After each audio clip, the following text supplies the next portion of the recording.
Hello everyone, welcome back to another video. I hope सब कुछ बढ़िया चल रहा है आप सबकी जिंदगी में। आज भाई मैं चला रहा हूँ ऑल न्यू स्कॉर्पियो एन का फेस लिफ्ट। बाहर से तो भाई मैंने आपको पूरा दिखा दिया, वैसे ना पुरानी वीडियोस देख लेना, आई बटन पे आ रही होगी। पूरा ओवरव्यू मैंने आपको कार का दे दिया कि क्या है क्या नहीं, क्या सही क्या गलत। बट हाँ, इंटीरियर की बात करूं, ऐसा कुछ है भाई इसका इंटीरियर। क्योंकि पता है क्या बात है, मेन बात जो है इंटीरियर ही चेंज हुआ है भाई। बाहर से क्या अलॉय व्हील्स वगैरह चेंज हुए हैं। एंड जो सबसे बढ़िया चीज़ है जो मैंने लास्ट वीडियोस में भी बताया भाई, जो यूवी कट ग्लास आ चुके हैं, बहुत ही बढ़िया लगते हैं। बट एनीवे, आज हम इसको थोड़ा बहुत चलाएंगे, देखेंगे क्या है क्या नहीं। वैसे मैं पता है थोड़ा बहुत क्यों कह रहा हूँ, क्योंकि भाई इसमें कुछ मेजर चेंज ही नहीं है, चलाने में कुछ फर्क नहीं है। मैं अपनी स्कॉर्पियो चला रहा हूँ, अभी मैं आपको उसकी भी उसमें मतलब उसके अंदर भी लेके जाऊंगा, दिखाता हूँ मैंने कितनी चला दी है। चलाने में ऐसा कुछ फर्क नहीं है, बट हाँ जो फील है ना कार की, वो ऑब्वियस ही बात है भाई थोड़ी सी डिफरेंट हुई है, जस्ट बिकॉज ऑफ दिस, यानी कि इंस्ट्रूमेंट क्लस्टर, यानी कि जो डिजिटल क्लस्टर आ चुका है। ये बहुत सब्जेक्टिव है भाई, किसी किसी को एनालॉग ही अच्छा लगता है। पुरानी वाली में भाई एनालॉग ही आता था, बीच में बड़ी सी MID मिल जाती थी। बट इसमें वही वाली फील आ जाती है जो आपको 3XO में मिलती है, थार रॉक्स में मिलती है, 7XO में मिलती है। देखा जाए ना, महिंद्रा अपनी कार ना टाटा की तरह करी जा रही है, मतलब कि सब कुछ ही सेम सा सारी कार। जैसे उनकी नेक्सॉन, वैसे पंच के टॉप वेरिएंट देखना आप, सफारी का इंटीरियर देखना, ठीक है, सेम सा ही लगता है। वही मतलब कि ये कर रहे हैं कि DNA ना हर कार का सेम सा कर रहे हैं। और ये बड़ी सी स्क्रीन भी आपने पहले भाई देख ही रखी है। थर्ड स्क्रीन भी महिंद्रा दे ही देते जब इतना कष्ट आपने कर ही दिया था। वैसे थर्ड स्क्रीन का ना भाई मुझे कोई भी यूज ऐसा नहीं लगता है। एंड जो ये वेरिएंट है ना, ये है Z8L। Z8 सिलेक्ट भी मैं आपको ना इस वीडियो में दिखाऊंगा, चला के दिखाऊंगा कि क्या फर्क आता है क्या नहीं आता है। बट हाँ, चलाने में भाई मैं अगेन यही बोलूंगा, अगर आपके पास पुरानी वाली स्कॉर्पियन है, आप ये लेने की सोच रहे हो, ठीक है, जस्ट इन केस सोच रहे हो, वैसे कोई सोचेगा नहीं, बिकॉज ये बहुत ही गलत लगती है स्क्रीन भाई, ऐसा लगता है आफ्टर मार्केट फिट है। तो भाई चलाने में कोई डिफरेंस आपको नहीं दिखेगा। एंड ये इंटीरियर देख के आपको लग रहा होगा कि भाई मैं अभी भी Z8L ही चला रहा हूँ, बट नहीं भाई, गेस करो ये कौन सा वेरिएंट है। ये है सबसे ज्यादा वैल्यू फॉर मनी वाला वेरिएंट। वैसे ना देखो, सारी प्राइसिंग ना मैंने आपको कार की बताई रखी है पहले भी, और स्क्रीन पे ना फिर से भी आ रही है। अब आप खुद बताना कि आपको वैल्यू फॉर मनी वेरिएंट कौन सा लगता है।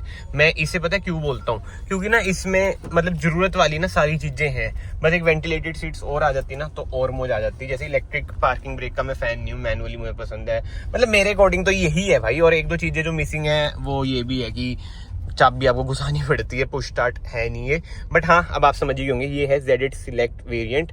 एंड अगर आप, वैसे मुझे पता है ज्यादातर बंदे Z8 सिलेक्ट ही लेंगे, तो जो कैबिन फील आएगी ना, जो मैं आपको दिखाना चाह रहा हूँ, वो ऐसी आएगी भाई कैबिन फील आपको। ये देखो ऐसी भाई, ठीक तो है। Z8L अभी मैंने आपको दिखाई थी कुछ मिनट पहले, उसके बाद ये भी भाई बढ़िया ही तो लग रही है, कुछ मेजर फर्क है ही नहीं। बटनों का फर्क है, इधर उसमें एडास के कंट्रोल आ जाते हैं, बाकी तो सब सेम ही है। हाँ, मैनुअल AC भी आपको मतलब मिल जाता है, वो अलग चीज है।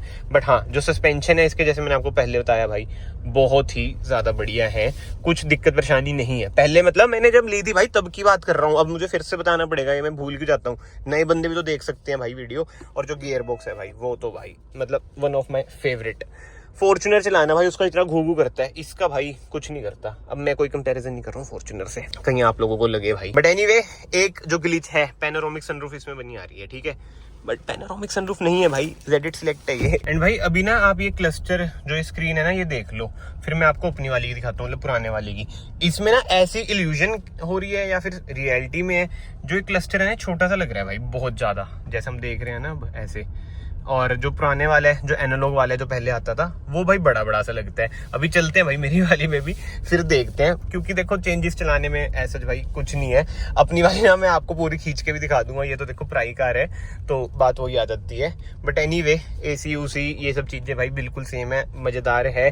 कैबिन फील चेंज हुई है जो मैंने आपको बताया, और मुझे तो भाई पुराने वाली कैबिन फील ज्यादा बढ़िया लग रही थी, टू बी वेरी ऑनेस्ट, ठीक है। मुझे तो पर्सनली ना महिंद्रा के जो ये क्लस्टर आते हैं डिजिटल वाले, उसमें सबसे बढ़िया चीज है ना, ये नेविगेशन वाली लगती है। XUV 700 से स्टार्ट हुई थी ये चीज, अब तो 7XO हो चुकी है वो भी, अब जाके भाई स्कॉर्पियो में आई है, बढ़िया लगती है भाई। अभी तो चलो लोड नहीं हुआ है बेचारा, जब एक बार लोड हो जाएगा ना, जो बना आते हैं आइकन्स वगैरह, क्रेजी। एंड ये लो जी, ये है इस वीडियो की तीसरी स्कॉर्पियो N। बट ये देखो चली कितनी है भाई, 1,13,556 किलोमीटर। जी हाँ, ये है आपके भाई की स्कॉर्पियो N, और ये है Z8 ऑटोमेटिक 4x4। और कुछ ना नोट करो भाई, ये पुराने वाली है, मतलब कि अभी तक ना अगर हम देखा जाए, हिसाब किताब करा जाए, स्कॉर्पियन के भाई 2 अपडेट आ चुके हैं, 3 कह लो। मतलब कि जब ये मैंने ली थी, जब तो ये मतलब कंपनी से जब ऐसी ही आई थी, ठीक है। उसके बाद जो अपडेट आया था, इधर बीच में वो ग्लॉस वगैरह कर दिया था, जो 4x4 का लीवर है इधर कर दिया था, 2 कप होल्डर हो गए थे 4x4 में। फिर अब तो आपको पता ही है जो बेड़ा गर्क करा है, मतलब अपग्रेड ये कर रहे हैं धीरे धीरे। बट एक होता है ना कि मेजर ही कुछ फेस लिफ्ट करते हैं बाहर से पीछे से, वो कुछ भी नहीं है। बात वही आती है भाई, बिक की रही है तो क्यों इतने पंगे लेने। बट मेरे अकॉर्डिंग तो भाई जो रियर है ना, इसका रियर फेस वो थोड़ा सा चेंज कर रहे हैं, इंडेवर जैसा करते हैं ना तो और ज़्यादा बिकेगी। बाकी तो भाई हर हर महादेव, कावड़ यात्रा चल रही है। अगर आप भी रोड पे चल रहे हैं तो मेक श्योर कि थोड़ा सा डिस्टेंस बना के चलें जो हमारे भाई कावड़ लेके जा रहे हैं। और अगर ये सामने भी आ जाते हैं तो पहले इन्हें जान दें, अपनी ईगो को थोड़ा सा डाउन कर लें। But anyway, back to the topic. चलाने की बात करूँ ना भाई, आई स्वेयर जो इसका ऑटोमेटिक है ना, वो ही लेना। आपको जो स्वाद आएगा ना, मैं कह रहा हूँ, पता ही नहीं चलता भाई गियर शिफ्ट जब होते हैं। मतलब जब एकदम पंजा भी दबाओगे ना, तब भी आपको इतनी स्मूथ गियर शिफ्टिंग का एहसास होता है ना। और ओवरटेक करने में कोई दिक्कत परेशानी ऐसा नहीं होती है। देखो ऐसे तो एक्सीडेंट होते हैं भाई, रुक जा, धीरे धीरे आई जा रहा है पागल। एंड उसके अलावा जो सेकंड बेस्ट चीज मुझे लगती है, पहले तो गियर बॉक्स, ठीक है, फिर सस्पेंशन। मैंने तो चोर टायर डलवा रखे हैं, 285 है मेरा टायर साइज, तो करके थोड़े से ना सस्पेंशन मेरे हल्के फुल्के बोलने को हो ही हैं, बट बोलने नहीं है, बट एक पता चल जाता है ना। बट अगर आप टायर साइज अपना स्टॉक ही रखेंगे तो कोई दिक्कत परेशानी नहीं आएगी। बट बात पता है वही आ जाती है, मेरे से ना बंदे पूछते भी हैं, जैसे आपने टायर साइज बड़ा करा रखा है, आप रिकमेंड करोगे? भाई आपकी यूसेज पे है, मेरी तो थोड़ी रफ टफ यूज रहती ही है, तो करके ना मैंने बड़े टायर डलवाए थे। और मेन बात मुझे ये थी, रोड प्रेजेंस चाहिए। इनसे रोड प्रेजेंस भाई अच्छी आपको मिल जाती है। बट अगर आपने मेरी माननी है तो मैं कहूँगा 275 से ऊपर स्कॉर्पियन में टायर मत डलवाना। वैसे देखो कायदे से तो फॉर्च्यूनर में भी ना 285 बनता नहीं है, 275 इज मोर देन इनफ। अब ये मेरे 5-10 हज़ार और चलेंगे।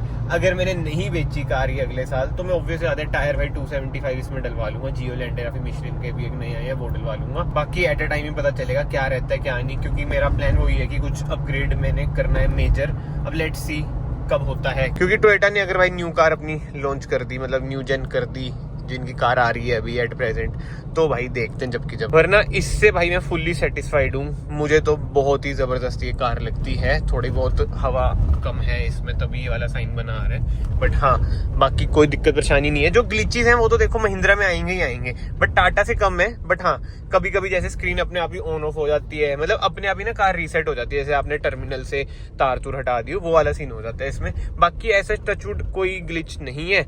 और जो ऑटोमेटिक है उसमें एक आपको फायदा और हो जाएगा, डीपीएस की ऐसी दिक्कत नहीं आती है। अब मैं वो ये सोच रहा हूँ, बोलूँ या ना बोलूँ, कहीं नजर ही ना लग जाए मुझे मेरी। मैंने इतनी चला दी कार, आज तक मुझे कोई दिक्कत परेशानी नहीं आई है, क्योंकि मैं भाई पंजा भारी ही रखता हूँ। 2000 से ऊपर आरपीएम चली जाती है तो फिल्टर क्लीन हो ही जाता है। तो ये भी है, मैनुअल में हमें आदत ही होती है कि छोटे गियर पे चलेंगे, माइलेज निकालेंगे।